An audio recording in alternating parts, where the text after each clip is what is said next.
So for the last few weeks, you and I mean, we don't often get to say we were right. And I don't think we'd want to say we were right, but we saw this coming and it's come. Yeah, I mean, I'll admit, I've gone through moments where I've thought, oh, women will come through and,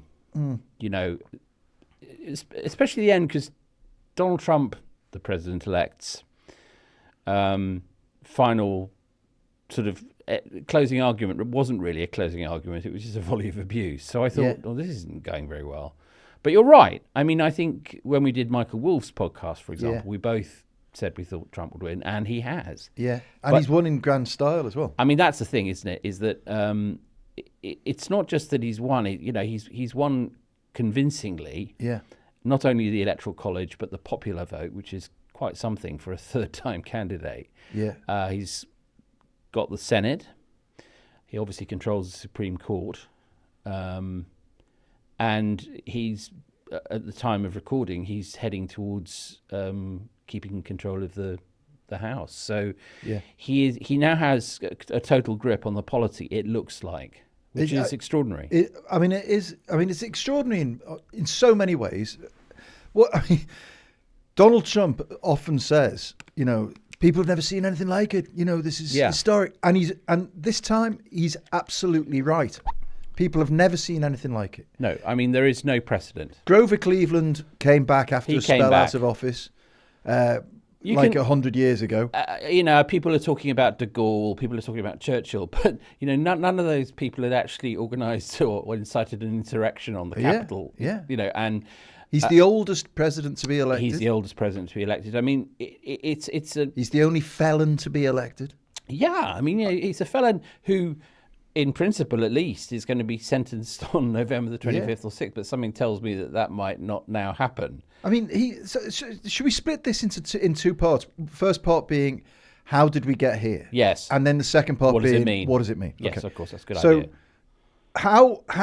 Let's just go back 4 years, January the 6th, 2021, and remember. Yes. And remember how castigated and cast out of not just the Republican Party, but out of decent society. He was kicked off Twitter, which, happened with, I mean, it doesn't get any worse. Yeah. This man couldn't buy lunch in town. He was a pariah.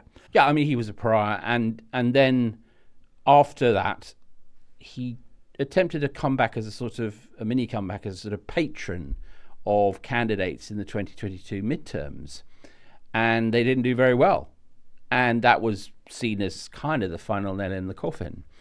And then, in March 2023, he starts to pick up these indictments, federal and state, which the first assumption was, well, now he's really in trouble. I mean, the question is, can he stay out of prison? That's the only remaining question. But on the contrary, and this is all part of the, I think the Trump phenomenon, how he's changed the rules, he's torn up the rule book. The indictments saved him. The indictments helped him carve out this image for this election as a sort of tribune of the people, the force of vengeance. Right. And the donations started to fly in. And every time he was indicted, more money came his way. And, we covered the primaries, which he very grandly, he didn't take part in any of the Republican primary debates. Yeah, another amazing thing, precedent. But won colossally. And then he destroyed Biden in the first debate. Biden dropped out, was replaced by Kamala Harris. She had a kind of very strong start, and there was a kind of summer of joy, the brat summer. You missed the assassination attempt. And I was going to say the two failed assassination attempts, the first of which was very dramatic, and here we are. He has pulled it off, and I think, however much we deplore him and his works and his crimes, just as a sort of rational observer of politics, one has to say this is one of the great comebacks of political Well, I history. mean, I can't think of anything anything close. I can't think of an I equivalent. mean, Churchill's comeback is absolutely insignificant compared to It's just a party leader coming back into power. I mean, to appreciate the scale of this achievement, you've got to understand just how different American politics is to UK politics. It's not a party system. It is all about him. It is all about him. And he was in the gutter. But he came, I mean, just a year ago, we were talking about, well, how long is he going to get in jail? So the variable was how long is he going to get in terms of jail time, and indeed, would he die in jail? I remember us discussing that. That's right. And now, I mean, he's, as I say, he's in theory going to be sentenced for the New York case this month. In theory, the federal prosecution on electoral subversion is going to go ahead next year. But he's already said that he's going to fire Jack bin Smith, that off, and he'll pardon himself. So I think we can say, and just to be realistic, he was very unlikely that he was going to get any jail time for this. This one, which involves sort of bogus. I mean, the porn star. It's the Al Capone kind of Alphonse Capone, as he likes to call him. Great gangster. Some say the best. You can get jail time, but I think it was always unlikely. What it would have done, though, if he'd been sent, I mean, if he is sentenced, is that he could be, given a community service order that meant he had to stay in Mar-a-Lago. It isn't going to happen. I mean, no judge in this circumstance. He'd quite like that, I think, wouldn't he? No, I don't think so. No, he wants to be back in the White House. This is the point. I mean, we'll get to this maybe later on, but I mean, he means business. And just an aside, Melania looked absolutely delighted this time round. Melania she's a kind of intermittent enthusiast, isn't she? Yeah. I mean, she's scowled her way through the first inauguration. But I think that she's got a book out, and number one book works very hard. Barron is 12 foot tall. Barron is like, my God, what are they feeding that boy? What was interesting, I think, about the very eccentric acceptance speech he made was, it was long and rambling as usual. It included strange things like getting Dana White of the UFC to pop in and Bruce Deschambeau, the golfer, amazing, had to get called up on stage. But what it really was, I think, most noticeably, was it was a dynastic moment. Yes, all the Trumps were up there. That's right. And I think this, and again, we can talk about this anon, but I think that to understand what MAGA is turning into, or is likely to turn into now, you have to understand that Trump is a mobster and does, is thinking of whether it should be Sonny or Michael or Fredo, kind of. Let's talk about her for a bit, Kamala, because we probably won't talk about her much ever again. Sadly not, no. Because there's no way of glossing this. She failed. She had a fair wind. She had a great performance in the television debate. She slaughtered him. But it wasn't enough. No. And whether that's her fault or not, I mean, she can't help what she is. She was a black woman from California. You see, here's, as Biden would say, here's the deal, right? In the next couple of days, actually a lot longer than a couple of days, you're going to hear a carnival of rationalizations, right? Yeah. People are going to say, oh, it was the economy. Or all incumbents are losing around the world. Or she didn't have long enough to be a candidate. Biden should have gone earlier. Or Biden should have stayed the candidate. This is the one I'm hearing now. Right. Yeah. All of these are true up to a point. But what we have to accept, and it's really hard to, is that America clearly wanted Trump. They wanted him back, as you said to me. They wanted him back. That was your... And you crystallized it in the WhatsApp we had at 4 o'clock this morning, whenever it was. There's no getting away from it. America wanted Trump back. There are lots Digest that, folks. It's really important, precisely because it's important, for the likes of us, that the progressive liberal cause do well around the world. Yeah.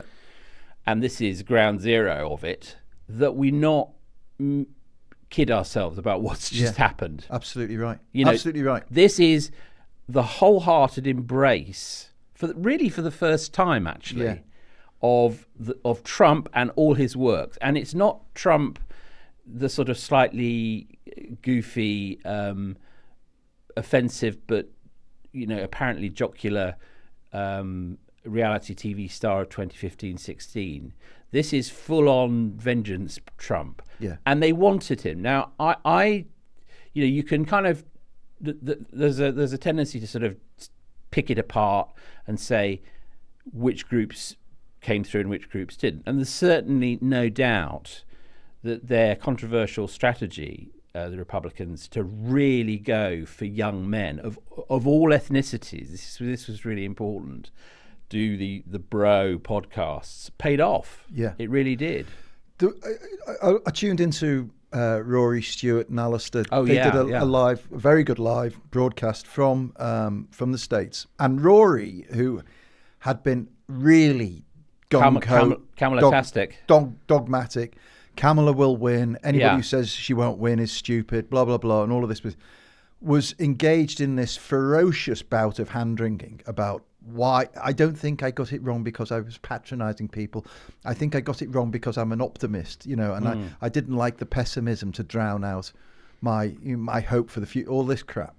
And then Alistair asked the only question which anybody of any intellect has got to ask themselves today, which is our worldview completely wrong? At what point do we start saying, are we on the wrong side of the worldview? Yes and no. I mean, I think that what we have to do is be honest. I mean, it's been 9 years now. Yeah. Yeah. And I don't think our worldview's wrong, but I think that there is still a huge way to go to get that worldview into circulation in a way that persuades people. And I think that there are all sorts of elements in this. I think that there is a perception that there's a condescending liberal elite that has eccentric fixations and doesn't really speak to the needs of ordinary working people. And I think that is the case. Yeah. And we've talked we talk a lot about narrative, and I think we're right to do so, actually. And I'm not suggesting that if Kamala Harris had come up with a great narrative, she'd have beaten Trump. But I do think that here's the thing: is that progressives' worst trait is their assumption that everything they believe in is in the end manifestly brilliant, right? And everyone who doesn't believe it is just hasn't been persuaded yet. Yeah, or is just too thick to get it, or suffering from false consciousness. And I see, and we're going to talk in the second half about this more about what's the net effect of this. But I do see complacency as the theme of the 21st century so far. Yes. Complacency over Brexit, complacency over 100%. Putin, complacency over the Middle East, complacency over Donald Trump. Now, we've seen it in play. And what's terrifying, though, is even when you think to yourself, well, okay, take away the complacency next time. How do we engage these? Yes. How do we engage these issues? The answer is not obvious. Answer it's very obvious how they engage with it. And we've had this conversation how populism works. Well, it's much harder what they on the other side. What they did, which we haven't, is they came up with a new formula. The truth is that really the progressive forces of around the world have only really offered a sort of cautious return to business as usual, and we're seeing that unravel to a certain extent in this country with the Starmer government. Yeah. We haven't come up with a post-populist answer, which engages with the issues that populists have raised. Yeah. I think on this, to be fair to us, on the podcast, we have said multiple times we need a pro-immigration narrative that doesn't just 100% isn't just sort of Tory light or Republican light. Let me say, without self-aggrandizing our operation, but I do. I got an email from. No, go on, aggrandize away. I got an email from The Guardian about 20 minutes ago saying, right, this is how we're going to fight Trump, you know. And I just thought, fuck off. Yeah. You wouldn't know how to fight Trump if you bring in a paper bag to a gunfight. Well, you perhaps don't. You've perhaps they got can to track. explain what Owen Jones was doing in America, trying to persuade people not to vote for Kamala Harris because of Gaza. You know, One of your main columnists is calling Biden and Harris genocidal genocidal maniacs, right? And by the way, there's nothing. I mean, I don't agree with that, but there's nothing wrong with saying that. But who do you think of the two candidates would be more biddable on a more pro-Gaza policy? I mean, do you think, you could at least have a debate with Kamala Harris and say, look, are you going to give any more arms to Israel? Yeah. You could have that debate. There are definite consequences for the Middle East that we'll explore. Yeah. But the point I was going to make was the New European, I think, and I believe this absolutely sincerely, is fighting the media battle in the way it's got to be fought, which is intelligent but partisan, honest, direct to the point of being punchy. We've got to use the same tactics that the right-wing press media have used to enable what we're seeing being played out now. And look, hope is not a strategy. Right? Hope gets beaten to the ground every time. I was looking at X today, or and tweets and things, and there were lots of Clinton cards nightmare. Someone tweets. sent me a poem to console myself. Do me a favor. I mean, I don't want hope. I want to destroy my enemies. That's the deal. Yeah. And I know when I'm beaten, and I mean not permanently, but the fact of the matter is that anyone who considers themselves a progressive or a liberal should be hanging their head in shame today and thinking, where did we go wrong? Now, I mean, we aren't personally responsible for Trump's victory. Let's not get ahead of ourselves. But as you said the other day in the podcast, before the election, if Trump wins, this will have massive ramifications in the UK, and we'll talk about that after the break. Yeah. So, in a way, we are all involved. We really are. This is massive. Listen, I'll tell you what. Let's take the break and then come back in just a couple of minutes with what this all means. Implications thereof. Okay. Yeah.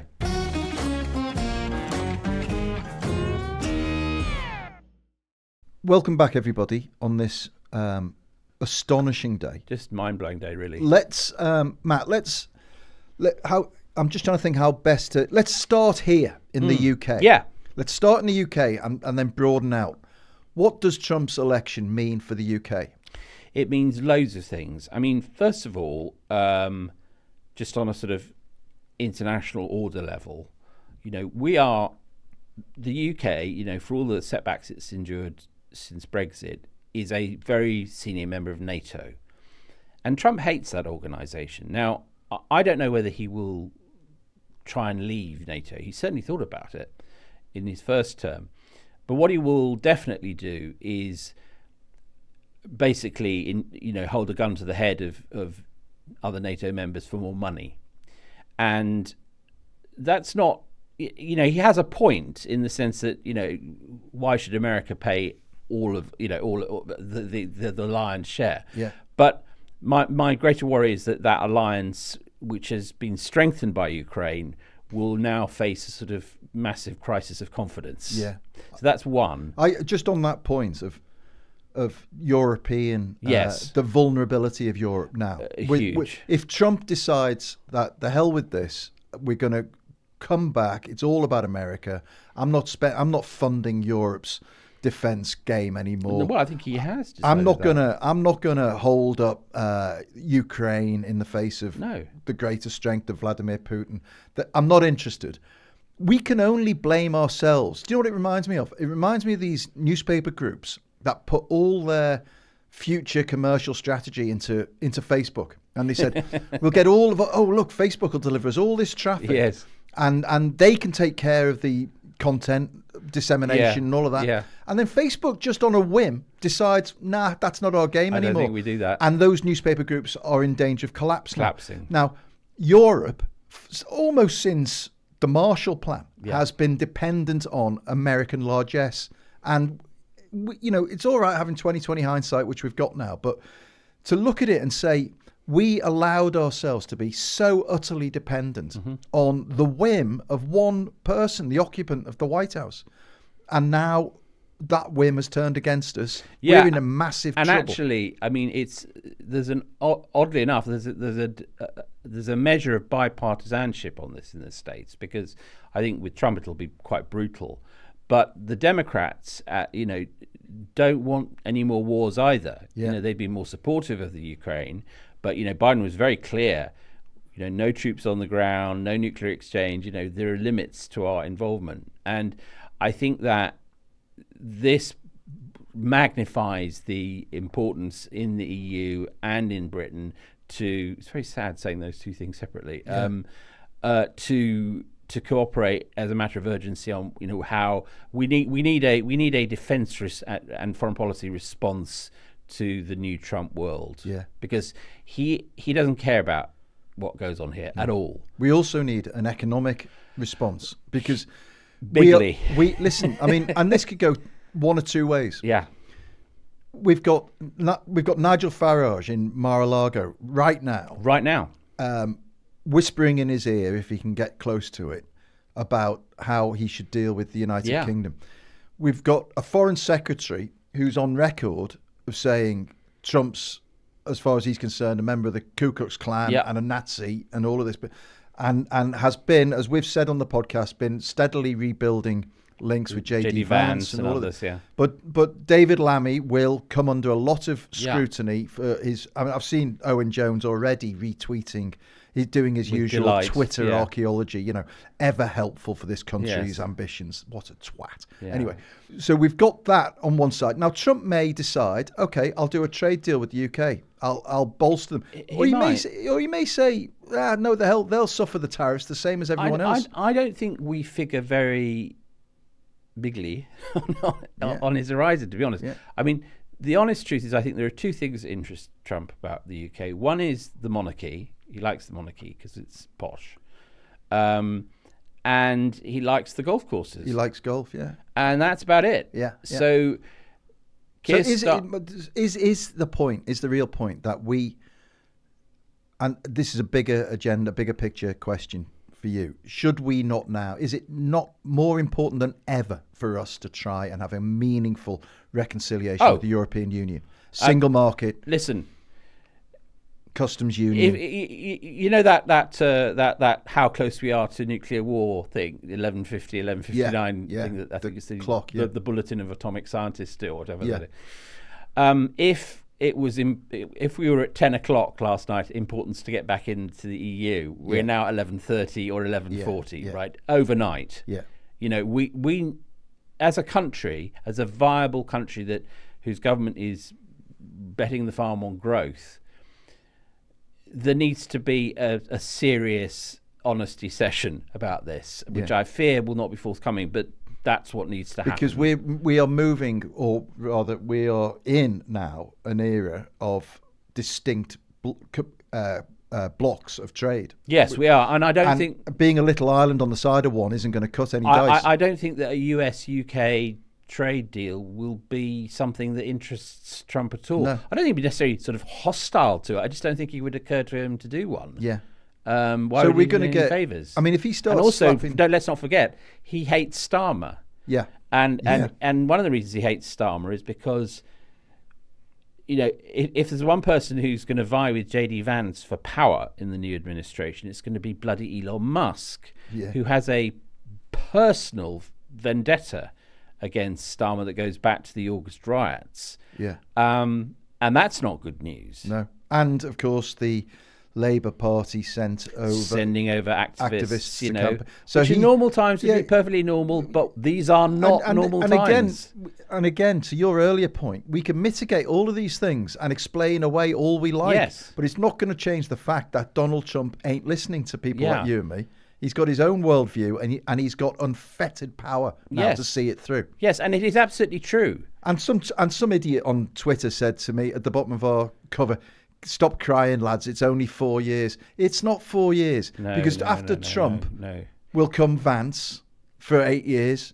Potentially. What this does is, in the States, it entrenches MAGA, as the absolute default position of the Republican Party, and what's more, a winning formula.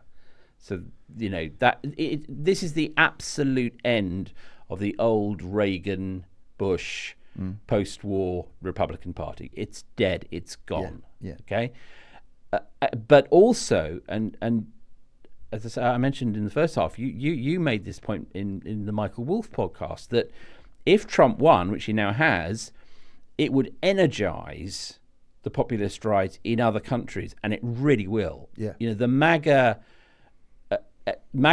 franchise, if that's the way, will now thrive in the UK, in continental countries, anywhere. Because they've got something to point to now and say, look, It works. It's working, and that makes the bridge from just populist bullshit to evidential success. Yes. Because Trump will improve the economy in the US. He I've will. got no doubt about that. And that is ultimately, I think that's what it's come down to in the vote is the economy. I heard so many I guess tales of the inflation. I mean, I agree with that. Yeah. But what I think there's a risk of is thinking that it's just, as it were, it's just stats, as it were. Yeah. No, it's not stats. It's feeling. going to the supermarket. But what I suppose what I'm driving at is I think there is a cultural dimension to Trump. Yeah.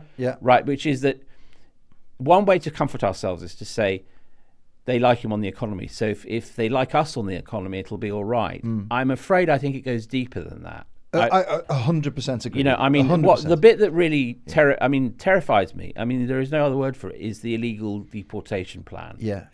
He has this maniac called Stephen Miller, who was one of the goons who spoke at the Madison Square Garden rally, who was in the White House and will now be a very significant player in the White House and possibly chief of staff. I doubt it, because he's more of a policy man. And Stephen Miller, he was the one who said at Madison Square Garden, Americans for Americans only.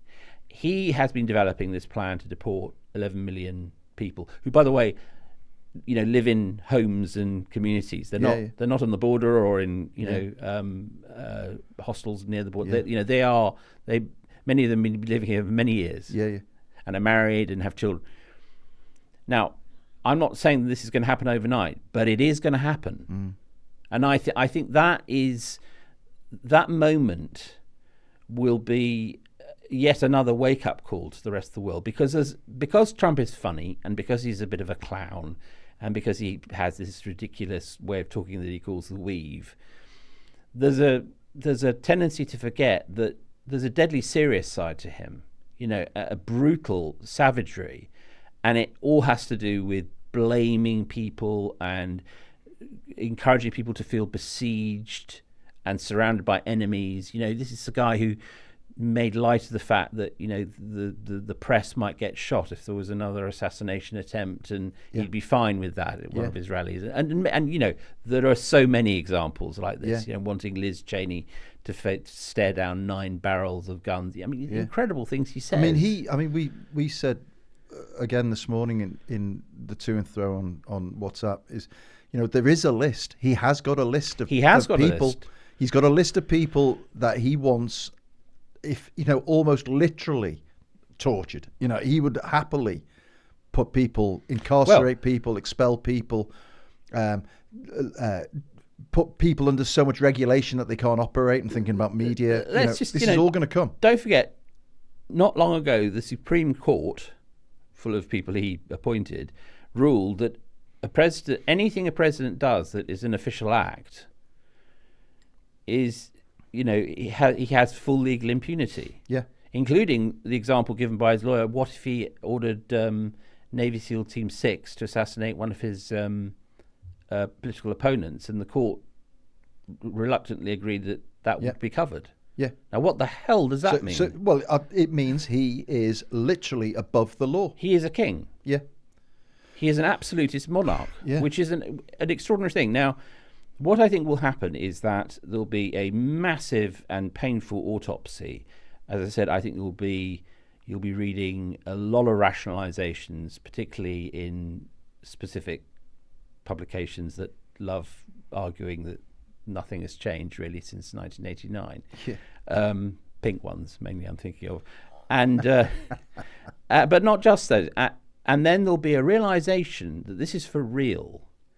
And my earnest hope is that, at a pretty dark time, let's be honest, that this shock of cold water Yeah. makes people realize that recovery doesn't happen on its own. Well, there is no direction to history, guys. Yeah. There's just what you do. I mean, if you're listening to this and you're thinking it's just 4 years, it's just democracy, then you're part. I'm afraid you're part of the problem. Part of the problem. You are, because this is the time now where people have to stand up and stick their necks over the line and say, we're not going to let this happen here. We're going to do everything we can to demonstrate that there is an alternative. Because sure as anything, Farage and his nasty little right-wing fraudsters will be seeking to emulate Trump here, and we're 4 years away from what could be a repeat of what Trump's just done in Downing Street. I mean, Farage is a ghastly man, but again, this is a good day on which to look at with clarity. And I think again we've been pretty clear on Farage. That although we can't stand him, he is smart and he is an incredibly nimble politician. He's an operator. He has just been handed a straight flush. Yeah. Right? Yeah. I mean, talk about lucky. Yeah. He goes over there, and it was interesting because he did an interview, I think it was with The Telegraph, I'm not sure, in which or maybe it was GB News, one of them, in which he sort of implied that he thought Trump was going to lose and he might, be time for him to hang up his MAGA hat and go and enjoy life on the golf links. Yeah. He was careful to hedge that with, but I'm sure he will win. But it was the drift was maybe this is it, right? Yeah. And suddenly he's in Mar-a-Lago with Elon Musk and all the gang right at the center. And Trump has mentioned him in several of his recent rally speeches.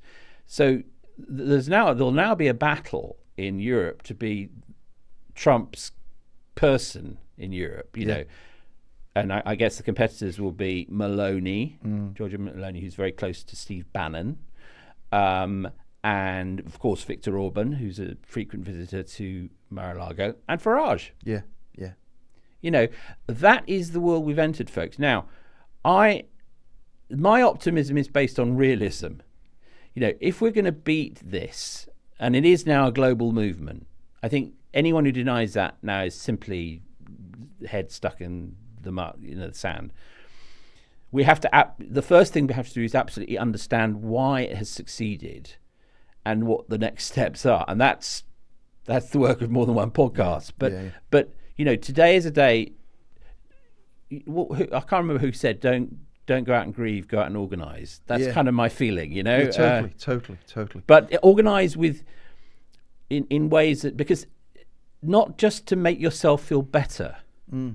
No, with purpose. But what I'm trying to say, I suppose, is it doesn't, with all respect, it doesn't matter how we feel, right? This is about getting it done. You see, I mean, I'll tell you how I was feeling, because I think feelings are the foundation of progress, but that's all they are. But I was feeling really, really upset on the way in, thinking about... Well, you start to think about it. Well, I was thinking about what Trump is going to do to the climate. The climate? He's going to drill, baby, in Alaska, right? He's going to drill all day long in Alaska. He's going to cut back all of the investments in solar, in wind turbine. He calls it the climate hoax. The share price of wind turbine companies has already started to fall sharply because they know Trump's going to stop the investment. So my children, if we think this is just 4 years, like that idiot said on Twitter, it's not. It's generational. No. This is generational pay. And he's going to legitimize. The American government is going to have, either as health secretary or some sort of health guru, a lunatic anti-vaxxer who wants to defluoridize the water supply in America, as David Frum brilliantly put it. Make tooth decay great again. Extraordinary. And signs up to all sorts of crankish views on health, which are very, materially dangerous. And then, on the abortion thing, it will be left to the states. There's no prospect of a federal law restoring Roe v. Wade, as Kamala Harris had hoped for. It was a long shot, but she's planning for it. Which means, I'm afraid, more women will die in hospital car parks. And we've literally gone backwards. We have literally gone years, backwards. I mean, the cases already are multiplying, and the thing that is most distressing, I think, is that not just the cases, which are of course appalling, but that doctors are starting to shy away from procedures which might in court be described as an abortion. Yeah. So they're not intervening in dangerous ectopic pregnancies. Matt, that's a very important point, because it touches on not just the specific legislation changes that are coming out. It touches on the atmosphere and the culture fear. and the whole vibe of fear that will permeate now through society. I deplore what Jeff Bezos did at the Washington Post by, basically telling them not to run a pro-Harris endorsement. But it was a sign of things to come. Yeah. He got his betrayal in early, didn't he? What do they call this now? Compliance in advance or something like this? Obeying in advance. Obeying in advance is the Timothy Schneider thing, and it's very true. And the fuel of autocracy is as much that sort of preemptive compliance as it is formal rules. So there'll be a lot of people who will say, "Oh, he won't really be an autocrat because of the Constitution." But what'll happen is, he'll appoint more and more judges, and you'll see the civil service packed at quite a low, down to quite a low level, with people who effectively have signed an oath of allegiance to Trump. But also, mate, if you get into his head, right? You talk about the Constitution. He knows in his head that he has no respect for the Constitution, as demonstrated in January the 6th, right? He knows. He said it should be terminated. Couldn't care less about the Constitution. Yeah. But what's different today is that he now knows that the majority of Americans support him. You see, that will be his assumption. There was a data point in all of it which I found terrifying, initially uplifting and then terrifying, because in a lot of the early exit polls, democracy was figured as a very important issue for voters. That's right. And CNN, which, by the way, hats off to Mark Thompson, our colleague, brilliant. And we should say also an investor in the New European as well. In the European, a fine man. And I think CNN did an absolutely spectacular job. Yeah. But their initial response, which I completely understand, was, democracy, that means that they're thinking, protect democracy. Yeah, Kamala Harris. What we think of but it. Of course, there's another form of democracy now, which is the Elon Musk, Donald Trump one, which is democracy in the sense of keeping things the way we want them to be, or making them the way we want to be. Getting democracy back on track. Yes, make democracy great again. Exactly. And that I'm afraid democracy has been polluted as a word in American political discourse, and it's very important that it not become polluted here, because I can imagine, let's take something like the European Convention on Human Rights, which is obviously going to be an issue in this Parliament. I can hear conservatives and reform people saying it's anti-democratic. I don't want Estonian judges telling me, what to do. That's right. And we've been here before. We've heard it all before. Brexit, but all these things have become that much more livid and live now, I think. Keir Starmer is really going to have to demonstrate He's going to have to raise his game. Hitherto unseen backbone huge. around telling the truth about what kind of world we live in now. Yeah. Obviously, the guy's got to congratulate Donald Trump and all of that. Yeah, that's just window dressing. Diplomacy.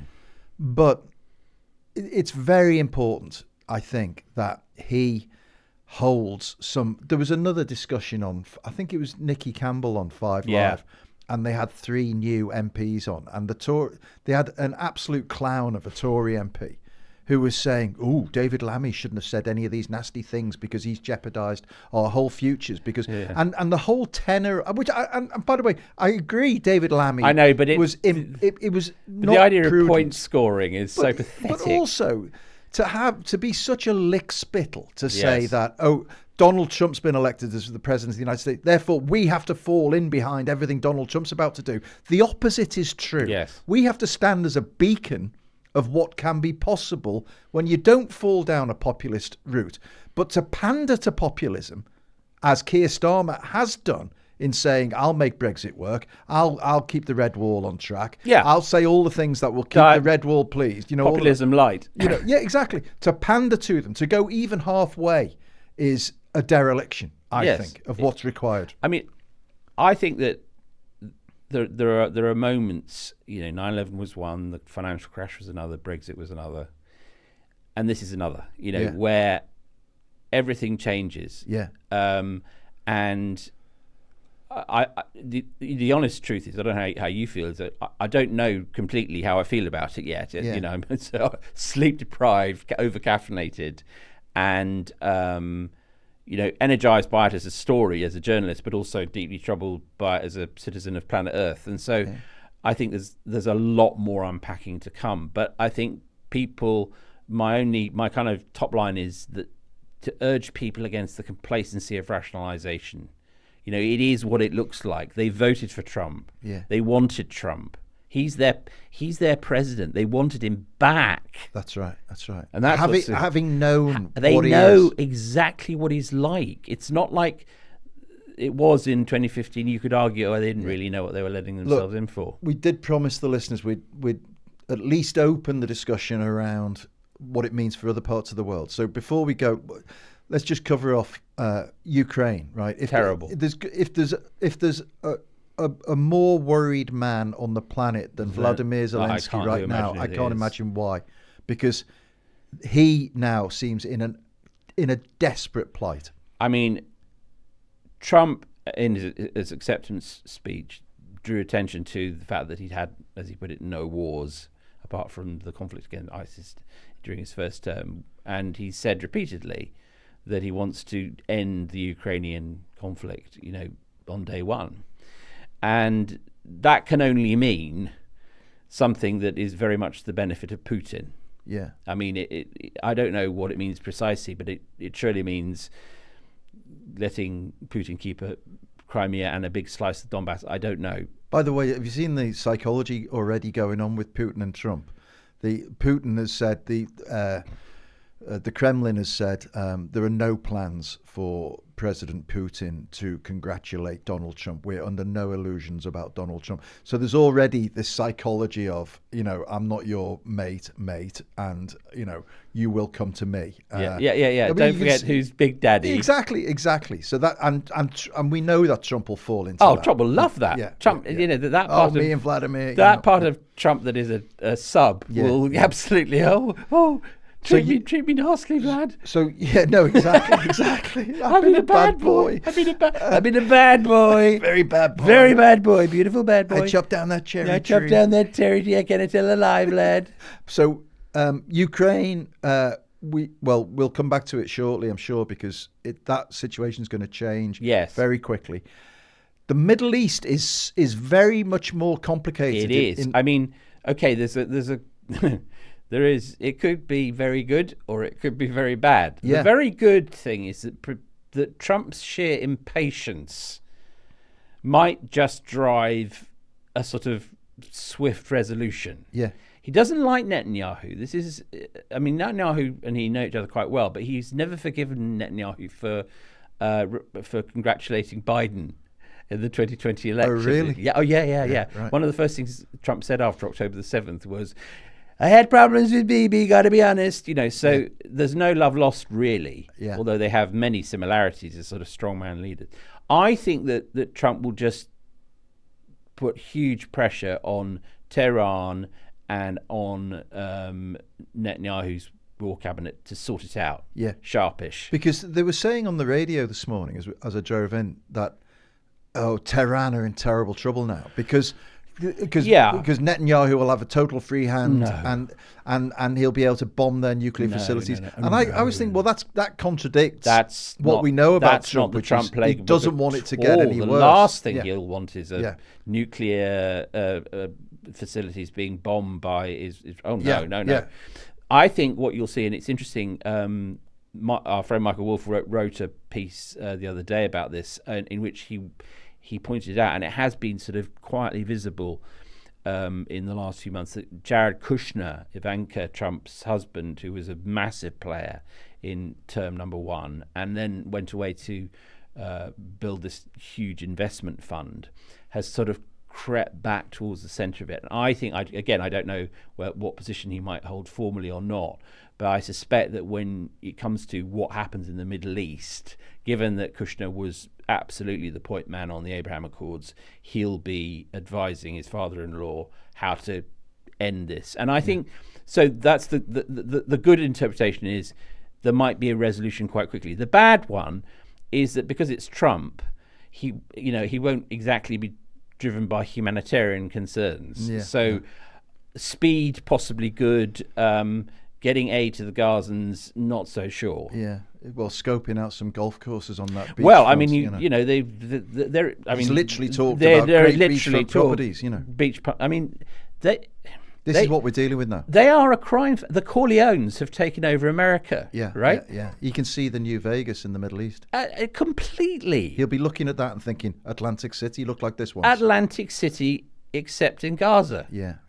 I mean, and actually, I'm no joke. I'm not joking. No. I mean, serious. you know how badly he thinks. how badly he wanted to build a Trump luxury hotel in Moscow.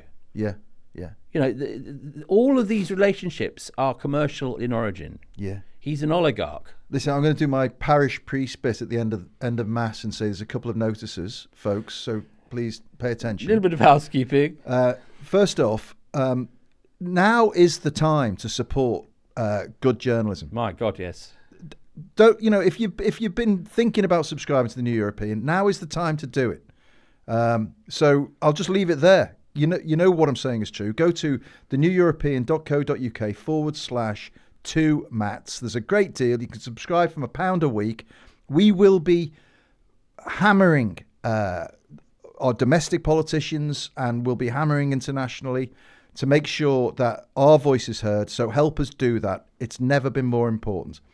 If you like this podcast, you can come and see us do it live at the Phoenix in Cavendish Square in London on November the 25th for an evening with the two Mats.